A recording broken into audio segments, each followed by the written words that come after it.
एक गांव में श्यामलाल नाम का एक किसान अपनी पत्नी और 3 लड़कों के साथ रहता था। श्यामलाल खेतों में मेहनत करके अपने परिवार का पेट पालता था, लेकिन उसके 3 लड़के आलसी थे, जो गांव में वैसे ही इधर उधर घूमते रहते थे। एक दिन श्यामलाल ने अपनी पत्नी से कहा, अरे चंदा, मुझे तो इस बात की चिंता लगी रहती है कि अभी तो मैं खेतों में काम कर रहा हूँ, लेकिन मेरे बाद इन लड़कों का क्या होगा। इन्होंने तो कभी मेहनत भी नहीं करी है, ये तो कभी खेतों में भी नहीं गए हैं। आप चिंता मत कीजिए, ये भी धीरे धीरे काम करने लगेंगे। समय बीतता गया और श्यामलाल के लड़के कोई काम नहीं करते थे। एक बार श्यामलाल बहुत बीमार पड़ गया और वह काफ़ी दिनों तक बीमार ही रहा। उसने अपनी पत्नी से कहा, अरे चंदा, जरा तीनों लड़कों को बुला कर ले आओ, मुझे उनसे कुछ ज़रूरी बात करनी है। जी, अभी बुला कर लाती हूँ। फिर चंदा तीनों लड़कों को बुलाती है। अरे सुनो बेटा, तुम्हारे पिताजी तुम्हें बुला रहे हैं। जी माँ जी, चलिए। फिर वह तीनों लड़के पिता के पास आ जाते हैं। जी पिताजी, आपने हमें बुलाया, बोलिए क्या बात है।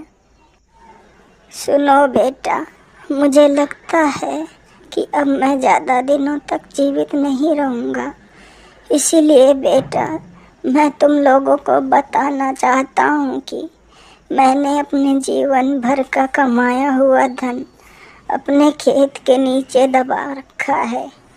मेरे बाद तुम उसमें से खजाना निकाल कर आपस में बांट लेना।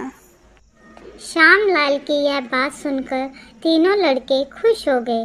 कुछ समय बाद श्यामलाल की मृत्यु हो गई। श्यामलाल की मृत्यु के कुछ दिनों बाद उसके लड़के खेत में दबा खजाना निकालने गए।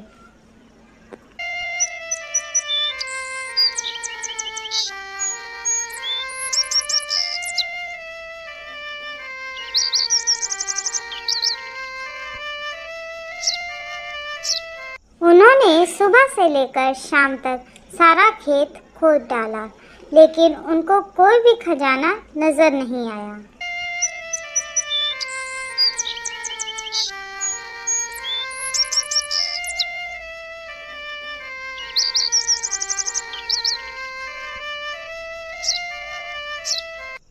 लड़के घर आकर माँ से बोलते हैं, माँ, पिताजी ने हमसे झूठ बोला था, उस खेत में हमें कोई खजाना नहीं मिला।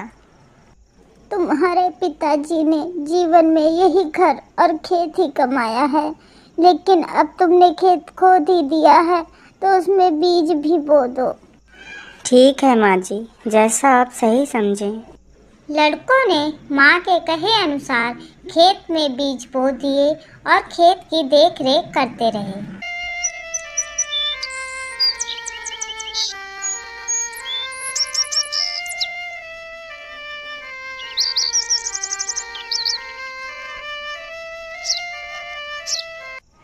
कुछ समय बाद उनके खेत में बहुत अच्छी फसल तैयार हुई।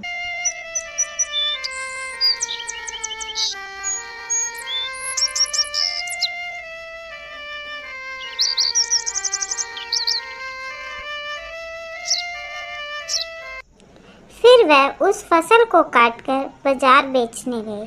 फसल बेचकर उन्हें बहुत अच्छा मुनाफा हुआ, जिसे लेकर वह अपनी माँ के पास पहुँचे। ये लो माँ, ये पैसा हमने फसल बेचकर कमाया है। लड़कों की यह बात सुनकर चंदा बहुत खुश हो जाती है और कहती है, तुम्हारी मेहनत ही असली खजाना है, यही तुम्हारे पिताजी तुम्हें समझाना चाहते थे। इस कहानी से हमें यह शिक्षा मिलती है कि हमें आलस त्याग कर मेहनत करना चाहिए। मेहनत ही इंसान की असली दौलत है।